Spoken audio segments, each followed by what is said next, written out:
అంటే చంద్రబాబు నాయుడు, పవన్ కళ్యాణ్ గారు ప్రజల్ని మోసం చేయడానికి ఎన్ని విద్యలుంటే అన్ని విద్యల్ని ఈరోజు ఉపయోగిస్తున్నారే గాని చిత్తశుద్ధిగా మనకు ఓట్లేసిన ప్రజలకి మనం మంచి చేయాలన్న చిత్తశుద్ధి లేకపోవడం దురదృష్టకరం.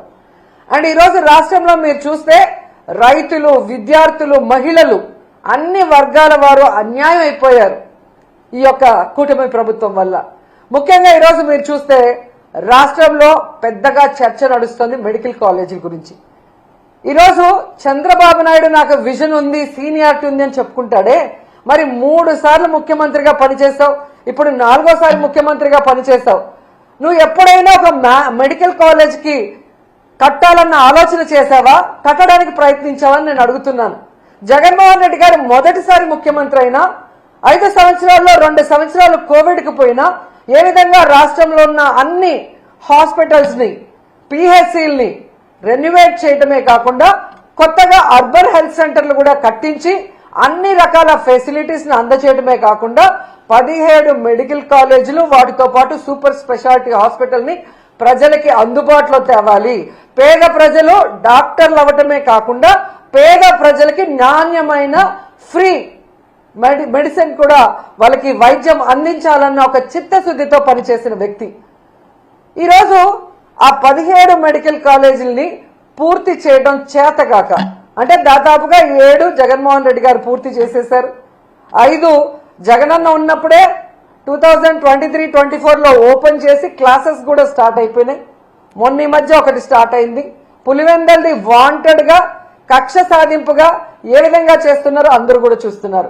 మిగతా 10 ఈ 15 నెలల్లో కనీసం 15 కోట్లు కూడా కేటాయించకుండా వాటిని నిర్వీర్యం చేస్తూ కక్ష సాధింపుగా ఈరోజు ఆ మెడికల్ కాలేజీని తమకు కావాల్సిన వాళ్ళకి అప్పచెప్పడం కోసం ప్లాన్ ప్రకారం ఎలా చేస్తున్నారో మనం చూస్తున్నాం. ఈ నీతిమాలిన ప్లాన్లు, నీతిమాలిన రాజకీయాలు, వీళ్ళ దోపిడీ కోసం మెడికల్ కాలేజీల్ని అంటే లక్షల కోట్లు విలువ చేస్తాయి భవిష్యత్తులో.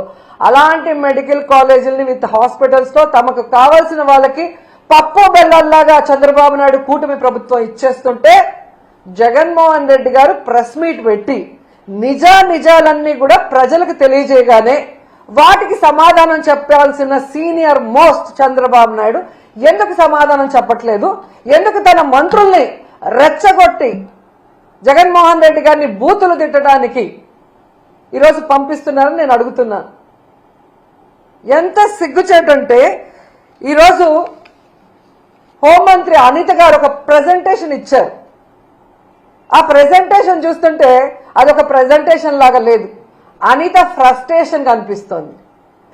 ఆమె ఏదైతే వీడియోలు చూపించిందో అవన్నీ చంద్రబాబు నాయుడు కూటమి ప్రభుత్వం తయారు చేయించిన ఫేక్ వీడియోస్ ని ఏ విధంగా ఆమె ప్రజెంట్ చేసిందో మనం అందరం కూడా గమనించగలిగాం. ఎందుకంటే ఆడవాళ్ల భద్రత గురించి, బాలికల మీద జరిగే హత్యల గురించి, అలాగే మహిళల మీద జరిగే అఘాయిత్యాల్ని ఆపడం గురించి ఆవిడ ఏ రోజు మీటింగ్లు పెట్టలేదు, ఏ రోజు పవర్ పాయింట్ ప్రెజెంటేషన్లు ఇవ్వలేదు. వాటికి ఎలాంటి ఒక పులి స్టాప్ పెట్టే విధంగా కొత్త చట్టాలను తేవటమో లేదా ఉన్న చట్టాలని సవరించి నేరస్తుల్ని కంట్రోల్ చేసే విధంగా ఏ రోజు చేయలేదు. కేవలం చంద్రబాబు నాయుడు ఇచ్చే ఫేక్ వీడియోల్ని ప్రజెంట్ చేస్తూ జగన్మోహన్ రెడ్డి గారిని తిట్టడానికే ఆమె ముందుకొచ్చిందనేది ఈ రాష్ట్ర ప్రజలు గమనిస్తూ ఉన్నారు. ఎందుకు ఇది నేను చెప్తున్నానంటే ఆమె ప్రజెంటేషన్ చేసిన స్టైల్ చూస్తేనే మీకు అర్థమవుతుంది. ఈరోజు దాంట్లో ఒకటి మనం గమనించవచ్చు. అందరూ ఏమనుకుంటారు, అనిత గారు ప్రెజెంటేషన్ ఇస్తుంది, ఓకే జగన్మోహన్ రెడ్డి గారికి కట్టడం చేత కాలేదు, గతంలో చంద్రబాబు నాయుడు 3 సార్లు ముఖ్యమంత్రి అయ్యాడు కదా, ఎన్ని కాలేజీలు కట్టేశాడో, ఎంత అద్భుతంగా కట్టేశాడో, ఏ విధంగా అవి రన్నింగ్ అవుతున్నాయో చూపిస్తారని అందరూ కూడా ఆ ప్రెజెంటేషన్ చూడటం జరిగింది. కానీ ఆమె చెప్పిన విషయాలు చూస్తే చంద్రబాబు నాయుడు ఒక్క మెడికల్ కాలేజ్ కూడా కట్టలేదు, దానికి ఆలోచన కూడా చేయలేదు. మనకి జగన్మోహన్ రెడ్డి అనే వ్యక్తి అంటే వయసులో చాలా చిన్నవాడు చంద్రబాబు నాయుడుతో పోలిస్తే, అనుభవం లేదని వీళ్ళు ఎక్కిరిస్తారు. కడప ఎమ్మెల్యేని ఎక్కిరిస్తారు. మరి కడప ఎమ్మెల్యే గారికి 17 మెడికల్ కాలేజీల్ని పర్మిషన్లు తెచ్చి వాటికి శ్రీకారం చుట్టి దాదాపుగా ఈరోజు 6 కాలేజీలు రన్నింగ్లో ఉన్నాయి. ఈ 15 నెలల్లో వీళ్ళు గనక వాటికి డబ్బులు కేటాయించి చేసుంటే అవి కూడా ఈరోజు రన్నింగ్లోకి వచ్చే అవకాశం ఉండి కూడా చేయలేక వీళ్ళు వెనక్కి పెట్టి జగన్మోహన్ రెడ్డి గారిని తిడుతుంటే ప్రజలు నవ్వుతున్నారు. ఒక అనుభవం లేని మొదటిసారి ముఖ్యమంత్రి అయిన జగన్మోహన్ రెడ్డి గారి వల్ల కట్టడం చేతనయ్యింది, విజనరీ ఉంది, సీనియారిటీ ఉంది అని చెప్పుకునే చంద్రబాబు నాయుడు వల్ల 4 సార్లు ముఖ్యమంత్రి అయి కూడా ఒక మెడికల్ కాలేజ్ ఎందుకు కట్టలేకపోయారని ఈరోజు ప్రజలు ప్రశ్నిస్తున్నారు. దానికి సమాధానం చెప్పండి. ఈరోజు ఈ రాష్ట్రాన్ని అప్పనంగా తాకట్టు పెట్టి దాదాపుగా 1,97,000 కోట్ల రూపాయల్ని 15 నెలల్లో అప్పు తీసుకొచ్చారు కదా. ఎందుకు మీరు 5,000 కోట్లు కూడా ఖర్చు పెట్టి ఈ 10 మెడికల్ కాలేజీని ఎందుకు ఫినిష్ చేయలేకపోతున్నారు? ఆ డబ్బులు ఏమైనాయి అంటే సమాధానం లేదు. ఈరోజు ఎంత ఘోరం అంటే పీపీపీ అంటే ప్రైవేటీకరణ కాదు అని అనిత అంటుంది. మరి పీపీపీ అంటే ప్రైవేటీకరణ కాకపోతే రౌడీ షీట్లకు ఇచ్చే పెరోలా అని నేను అడుగుతున్నా. ఎందుకంటే పీపీపీ అంటే ప్రైవేటీకరణ అని అందరికీ తెలుసు. మరి ఈ పచ్చ నాయకులకి ఎందుకు తెలియట్లేదో నాకు చెప్పాల్సిన అవసరం ఉంది. ఈరోజు పీపీపీ కానప్పుడు డబ్బులు లేక ప్రైవేటు వాళ్ళకి అప్పగిస్తున్నామని జీవో ఎందుకు ఇచ్చారు? మరి ఆ జీవోని రద్దు చేయండి. మీరు చెప్పినట్లుగా పీపీపీ అంటే ప్రైవేటీకరణ కాదు అని మీరు అన్నది నిజమైతే, డబ్బులు లేక ఈరోజు ప్రైవేట్ వాళ్ళకి దీన్ని ఇస్తున్నామని జీవో ఇచ్చారు కదా, అది వెంటనే రద్దు చేసి ప్రభుత్వమే ఆ కాలేజీల్ని పూర్తి చేయాలని కూడా వైఎస్ఆర్సీపీ నుంచి మేము డిమాండ్ చేస్తున్నాం. అండ్ ఈరోజు మీరు చూస్తే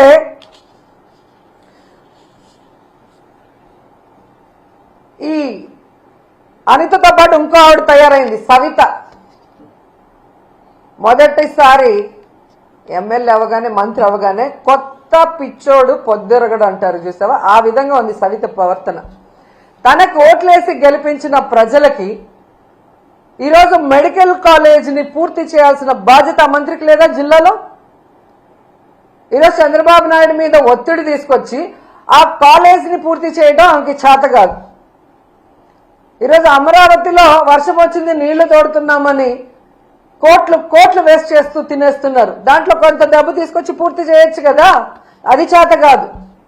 ఈరోజు మీ వెనకబడిన ప్రాంతం అనంతపురంలో పేద ప్రజలకి ఒక నాణ్యమైన వైద్యాన్ని అందించే విధంగా చంద్రబాబు నాయుడు కూడా చేయని ఆలోచన జగన్మోహన్ రెడ్డి గారు చేసి అక్కడ కాలేజీని నిర్మాణం స్టార్ట్ చేస్తే అది పూర్తి చేసుకోకుండా దాన్ని అమ్మకానికి కేబినెట్ లో పెడితే ఎలా సిగ్గు లేకుండా దానికి మద్దతు తెలిపావని సరితను అడుగుతున్నా నేను. మళ్ళీ నువ్వు కూడా మాట్లాడేదన్నా జగన్మోహన్ రెడ్డి గారి గురించి? నీకే అర్హత ఉంది?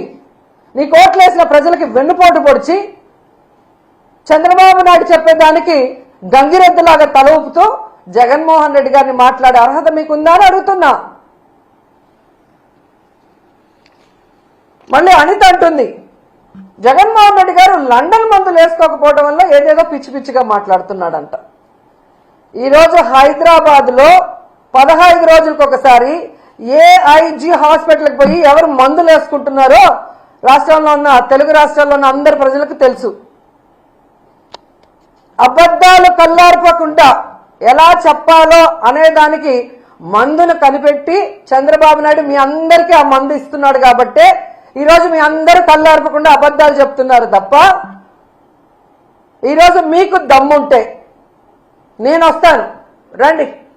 రాజమండ్రి మెడికల్ కాలేజ్కి వస్తారా? విజయనగరం మెడికల్ కాలేజ్కి వస్తారా? నేను ఇన్ఛార్జిగా ఉన్న మచిలీపట్నం మెడికల్ కాలేజ్కి వస్తారా? నంద్యాల మెడికల్ కాలేజ్కి వస్తారా? మీ పక్కనే ఉంది కదా, వైజాగ్లో ఉంటావు కదా, పాడేరు, ఆ మెడికల్ కాలేజ్కి వస్తావా? మెడికల్ కాలేజీలు అంటే ఎలా ఉంటాయి, ఎలా కట్టాలి, అక్కడ చదువుకుంటున్న మెడికల్ స్టూడెంట్స్ ఎవరెవరు అనేది డీటెయిల్గా మీకు చూపిస్తాను. దమ్ముంటే ఎవడైనా రండి, తీసుకెళ్తాను. ఏదో పిచ్చి పిచ్చి వీడియోలు తయారు చేసి ఈ పిల్లలు చూస్తే వా అంటారా? ఆ పిల్ల నువ్వేమన్నా యాంకర్వా, హోమ్ మినిస్టర్వా? ఏదో షోలో యాంకరింగ్ చేసినట్టు యాంకర్ లాగా మాట్లాడుతున్నావు. పిల్లలు చూసి వావ్ అంటారా అని. జగన్మోహన్ రెడ్డి గారు ప్రజలకి మంచి చేశారు. మీలాగా ఈవీఎంలను మేనేజ్ చేసుకుని అధికారంలో రాలేదు. ప్రజలకి తాను ఏం చేస్తానో నమ్మకం కలిగించి అధికారంలోకి వచ్చారు. వచ్చిన తర్వాత ఇచ్చిన మేనిఫెస్టోని ఈ దేశంలో ఏ రాష్ట్రంలో ఏ ముఖ్యమంత్రి చేయనటువంటి విధంగా 99% చేసి మీకు ఇచ్చాడు. స్కూళ్ళు కానీ, హాస్పిటల్ కానీ, హార్బర్లు కానీ, ఇలా చెప్పుకుంటూ పోతే జగన్మోహన్ రెడ్డి గారు ఎంత అభివృద్ధి చేశారో మీ అందరికీ కళ్ళారా చూశారు. అలాగే ఇచ్చిన వెల్ఫేర్ స్కీమ్స్ అవినీతి లేకుండా డైరెక్ట్ గా ఎలా అకౌంట్లోకి పోయాయో అది కూడా మీరు కళ్ళారా చూశారు. అయినా ఏ విధంగా కళ్ళార్పకుండా అబద్ధాలు చెప్పడానికి మీకైనా ఉండాలి, లేదా మీతో చెప్పించి ఆ చంద్రబాబు నాయుడుకైనా ఉండాలి. ఎందుకంటే ఆయన 4 సార్లు ముఖ్యమంత్రి అయినా ఏ రోజు ఇచ్చిన మేనిఫెస్టోని ప్రజలకు అందుబాటులోకి తీసుకురాడు. ఎవరైనా మాట్లాడితే వాళ్ళకి నాలుక మందం అంటాడు, ఎవరైనా మాట్లాడితే వాళ్ళ మీద తప్పుడు కేసులు పెడతాడు, ఎవరైనా మాట్లాడితే వాళ్ళ ఎమ్మెల్యేలు మంత్రులతో బూతులు మాట్లాడిస్తాడు. అంతే తప్ప ఆనాడు ఎన్టీఆర్ తీసుకొచ్చిన వాటినైనా ఈయన సక్రమంగా ముందుకు తీసుకెళ్లాడా? ఆనాడు రాజశేఖర రెడ్డి గారు తీసుకొచ్చినవైనా సక్రమంగా ముందుకు తీసుకెళ్లాడా? ఆనాడు జగన్మోహన్ రెడ్డి గారు తీసుకొచ్చినవన్నా ఈరోజు ఆయన సక్రమంగా తీసుకొస్తున్నారా? వాళ్ళు ప్రజల కోసం మంచి చేస్తే ఈయన అబద్ధాలు చెప్పి అధికారంలోకి వచ్చి వాటిని ఎలా తుంగలో దొక్కాడో మీ అందరూ కూడా ఈ రాష్ట్ర ప్రజలు అనుభవించారు, కళ్ళారా చూశారు. సో వాళ్ళు తెలుసుకోవాల్సింది, ఈరోజు విజన్ ఉంది, విస్తరాకులో కట్టుందని చెప్పుకునే ఈ చంద్రబాబు నాయుడు కనీసం 4 సార్లు ముఖ్యమంత్రి అయి కూడా ఒక్క మెడికల్ కాలేజీని కూడా కట్టలేకుండా జగన్మోహన్ రెడ్డి గారు కట్టి ఓపెన్ చేశారు. ఆల్మోస్ట్ 6, ఒకటి పూర్తయింది పులివెందల్లో, దాన్ని ఓపెన్ చేయొచ్చు. ఇంకా 10-15 నెలల్లో వాటికి కావాల్సిన ఫైనాన్స్ సపోర్ట్ చేసుంటే ఇప్పటికీ క్లాసులు ప్రారంభమై ఉంటాయి. కానీ ఎంత సిగ్గుచేటం అంటే మంత్రులు మాట్లాడుతున్నారు. అసలు ఈ మంత్రులకి మెడికల్ కాలేజీలు ఎట్లా పర్మిషన్లు తెచ్చుకుంటారు, ఎలా స్టార్ట్ అవుతాయి, వాటి ప్రొసీజర్ ఏంటి అనేది వీళ్ళకి తెలుసా నేను అడుగుతున్నాను. ఎందుకంటే ఒక మెడికల్ కాలేజీ రావాలి అంటే ముందు ఆసుపత్రి నడపాలి, తర్వాత ఎన్ఎంసి వాళ్ళు వచ్చి దాన్ని పరిశీలించి ఓకే అనుకుంటే పర్మిషన్ ఇస్తారు. పర్మిషన్ వచ్చిన మొదటి ఏడాది అడ్మిషన్లు మొదలవుతాయి. ఆ మొదటి ఏడాదికి అవసరమైన మౌలిక వసతులు రెడీ చేస్తారు. 2వ ఏడాది కూడా అలాగే పరిశీలన చేస్తారు. ఆ తర్వాత 2వ ఏడాదికి అవసరమైన ఇన్ఫ్రాస్ట్రక్చర్ ని రెడీ చేస్తారు. 3, 4, 5 సంవత్సరాల వరకు కూడా ప్రతి ఏటా ఇలా పరిశీలన చేసే అన్ని రకాల సదుపాయాలు, ఫ్యాకల్టీలు ఉన్నారా అని పరిశీలన ఉంటుంది. అంటే ఒక మెడికల్ కాలేజ్ పూర్తి స్థాయిలో నడవాలి అంటే దాదాపుగా 7 నుంచి 8 సంవత్సరాలు పడుతుంది. ఎందుకు ఇది చెప్తున్నానంటే మంగళగిరి ఎయిమ్స్ మెడికల్ కాలేజ్ కూడా మొదట విజయవాడలో ఉన్న సిద్ధార్థ కాలేజ్లో రెంట్కున్న బిల్డింగ్ లోనే రెంట్కున్నారు. అది పూర్తి స్థాయిలో తయారు కావడానికి, పూర్తి స్థాయిలో క్లాసులు ఈరోజు నిర్వహించడానికి దాదాపుగా 9 సంవత్సరాలు పట్టింది. అంటే ఎలా మెడికల్ కాలేజ్ పర్మిషన్ వస్తాయి, వాటి మౌలిక సదుపాయాలు ఎవ్రీ ఇయర్ ఎలా మనం పెంచుకుంటూ పోవాలి, దాన్ని బట్టి ఏ విధంగా ఆ కాలేజీలు పూర్తి స్థాయి రన్నింగ్ లో వస్తాయన్న ఒక కామన్ నాలెడ్జ్ కూడా, జనరల్ నాలెడ్జ్ కూడా లేని వీళ్ళందరికీ మంత్రి పదవులు ఇచ్చారు. వీళ్ళు ఎంతసేపు చంద్రబాబు నాయుడిని, లోకేష్ ని మెప్పించడం కోసం, మెహర్బానీ కోసం, ఇలా మంత్రి పదవులు పదిలంగా ఉండడం కోసం సిగ్గు లేకుండా దిగజారుడిగా అబద్ధాలు, నీతిమాలిన మాటలు మాట్లాడుతున్నారు. ఇవి చూసి ప్రజలు అసహించుకుంటున్నారు. ఇలాంటి వాళ్ళక మనం ఓటేసామని. ఎందుకంటే ఈరోజు మీరు చూస్తే ఆల్రెడీ నిర్మాణంలో ఉన్న ఈ 10 మెడికల్ కాలేజీని పూర్తి చేయలేక మంత్రులతో వీళ్ళు మాట్లాడిచ్చే మాటలను కూడా ప్రజలు గమనించారు. కాబట్టి ప్రజలు కూడా అసహించుకుంటున్నారు. ఈరోజు అనిత గాని, సవిత గాని, చంద్రబాబు నాయుడు గాని, పవన్ కళ్యాణ్ గాని, అచ్చెన్నాయుడు గాని, ఎవరైనా కూడా వాళ్ళ కుటుంబంలో వాళ్ళు కూడా ఈరోజు డిస్కస్ చేసుకుంటుంటారు. ఏంట్రా వీళ్ళకేమన్నా మెంటలా? ఒక ప్రభుత్వ కాలేజీ ఉంటే పేదవాళ్ళకి మెడికల్ సీట్లు రావటమే కాకుండా ఆ వెనుకబడిన ప్రాంతంలో ఉన్న పేదలకు ఒక నాణ్యమైన వైద్యాన్ని అందించే అవకాశం ఉండి ఎందుకు ఇలాంటి పిచ్చి పనులు చేస్తున్నారని మీ బంధువులు మాట్లాడుకుంటుంటారు, మీ చుట్టుపక్కల వాళ్ళు మాట్లాడుకుంటున్నారు. గమనించండి. ఎందుకంటే కోవిడ్ వచ్చినప్పుడు ఈ చంద్రబాబు నాయుడు చేతగానితనం వల్ల ఈ రాష్ట్రంలో సరైన వైద్య సదుపాయం లేకుండా ఎంతమంది ఇబ్బంది పడ్డారో మేమంతా కళ్ళారా చూసాం. ఎందుకంటే మేమంతా ఆంధ్రాలో ఉన్నాం. వాళ్ళ నియోజకవర్గాల్లో ఉండి పార్టీలు చూడకుండా, కులం చూడకుండా, మతం చూడకుండా ప్రజలకు సర్వీస్ చేసిన వాళ్ళం. అలాంటి పరిస్థితి మళ్లీ రాకూడదనే జగన్మోహన్ రెడ్డి గారు 11 మెడికల్ కాలేజీలకి శ్రీకారం చుట్టారు. ఎందుకంటే వాటితో పాటు సూపర్ స్పెషాలిటీ హాస్పిటల్స్ ఉంటాయి కాబట్టి ఎలాంటి వైరస్ వచ్చినా ప్రజల్ని మనం కాపాడుకోవచ్చని ఒక అన్నలాగా, ఒక తండ్రిలాగా ఆయన పనిచేస్తే వాటిని పూర్తి చేయకుండా కక్ష సాధింపుగా 10 రూపాయలు కూడా వాటికి కేటాయించకుండా ఈరోజు వాటిని తమకు కావాల్సిన వాళ్ళకి అమ్మేసుకుంటూ మళ్ళీ సిగ్గు లేకుండా మాట్లాడుతున్నారు. అసలు మొన్ననే ఒక రౌడీ షీటర్కి డబ్బులు తీసుకొని పెరోల్ ఇచ్చిందని చెప్పి ఏ విధంగా ఆవిడని అదే పార్టీ వాళ్ళు తిట్టారని మనం చూసాం. మొన్నటి వరకు సైలెంట్ గా ఉన్న ఆవిడ మళ్ళీ స్టార్ట్ అయింది. జగన్మోహన్ రెడ్డి గారు బెంగళూరులో ఉండారు. జగన్మోహన్ రెడ్డి గారు అధికారంలో ఉన్న 5 సంవత్సరాలు విజయవాడలోనే కదా ఉన్నారు. ఏ రోజు హైదరాబాద్ బెంగళూరు పోలేదే. అప్పుడు చంద్రబాబు నాయుడు ఎక్కడున్నాడమ్మా, పవన్ కళ్యాణ్ ఎక్కడున్నాడమ్మా, లోకేష్ ఎక్కడున్నాడమ్మా, ఆ 5 సంవత్సరాలు ఎక్కడున్నారమ్మా? ఏం చేస్తున్నారమ్మా మీ పార్టీ వాళ్ళు? ఈరోజు మాట్లాడుతున్నాం. ఈ రాష్ట్రంలో ప్రజలకు గాని, రైతులకు గాని, మహిళలకు గాని మా పార్టీ నాయకులు మీ రెడ్ బుక్ రాజ్యాంగం వల్ల కష్టపడినా గాని ఇమీడియట్ గా క్షణాల్లో ఇక్కడికి జగన్ గారు వస్తున్నారు, మాకు అండగా ఉంటున్నారు. రైతులకి అండగా నిలబడి మీ మెడలోంచి ఏ విధంగా పని చేయిస్తున్నారో ప్రజలు గమనిస్తూనే ఉన్నారు. మీరు అధికారంలో ఉండి ఈ రోజుకి కూడా సక్రమంగా మీరు లేరు విజయవాడలో. ఫ్రైడే అయితే ఎవరమ్మా హైదరాబాద్కి పోతుంది? హైదరాబాద్ పోవటానికా డిప్యూటీ సీఎం పోస్టులు, ఎడ్యుకేషన్ మినిస్టర్ పోస్టులు, రెవెన్యూ పోస్టులు, హోంమంత్రి పోస్టులు, సీఎం పోస్టులు ఇచ్చేది? ఎవరున్నారు? ఫ్రైడే అయితే పారిపోతున్నారు, ఎంజాయ్ చేస్తున్నారు వీకెండ్లలో. 5 స్టార్ హోటల్లో రూములు పెట్టుకొని ఏ విధంగా సెటిల్మెంట్ దందాలు చేస్తున్నారో మీ పచ్చ పత్రికల్లోనే వచ్చాయి. కావాలంటే ఒకసారి చదువుకోండి. మేము రాసింది కాదు, మీ పచ్చ పత్రికలు రాసాయి.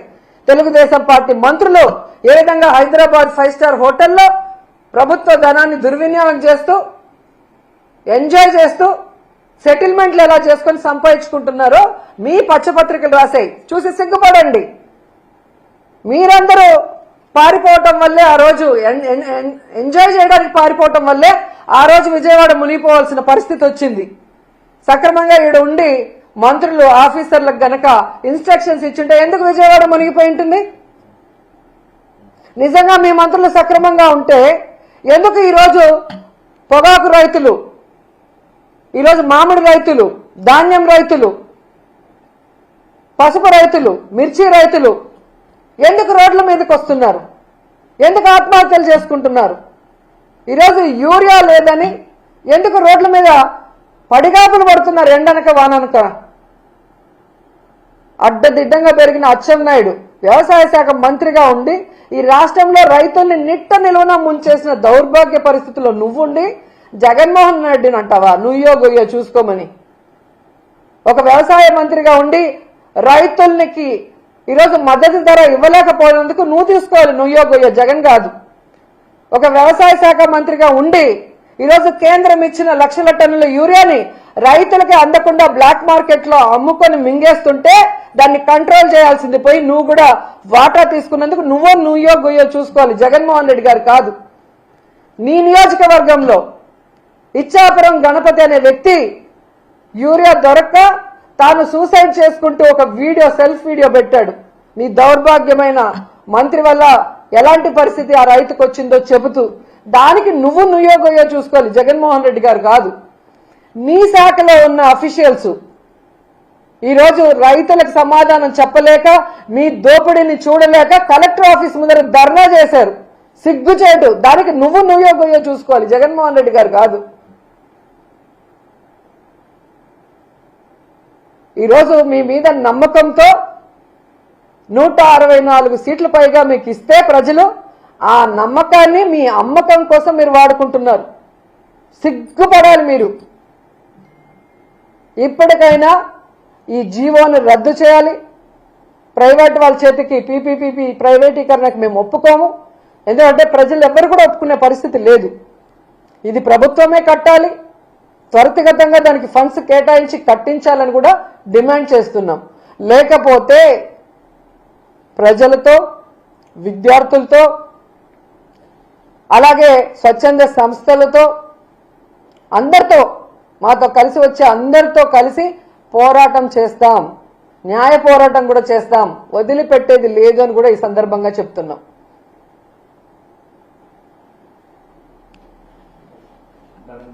టూరిజం మంత్రిగా చేస్తున్నారు. ఈ రోజు ప్రైవేట్ టూరిజం హోటల్స్ కూడా టూరిజం ప్రైవేట్ పరం చేస్తున్నారు.